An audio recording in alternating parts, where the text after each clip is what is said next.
Tim pemenangan pasangan Anies Muhaimin Sumsel yang tergabung dalam tim perubahan daerah menemukan banyak pelanggaran pemilu yang semuanya telah disampaikan kepada tim hukum Amin guna bahan persidangan di MK nantinya.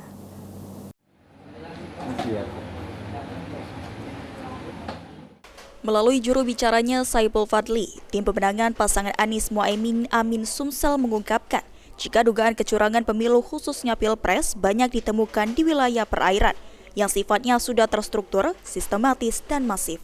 Semua temuan dugaan kecurangan pemilu tersebut telah disampaikan oleh tim pasangan Amin Sumsel yang tergabung dalam tim perubahan daerah ke tim hukum nasional Amin, guna menjadi bahan di proses persidangan Mahkamah Konstitusi nantinya.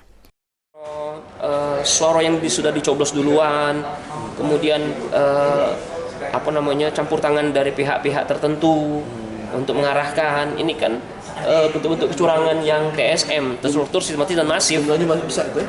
Ya, secara nasional kalau kita kumpulkan cukup signifikan. Jadi langkahnya Pak apa? Mengajukan keberatan ke MK.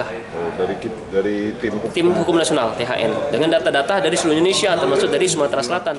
Tidak seperti tim pemenangan capres lainnya, tim pemenangan pasangan Amin menolak untuk menandatangani hasil Pilpres saat pleno di tingkat KPU Provinsi beberapa waktu lalu. Firman Hidayat, PAL TV.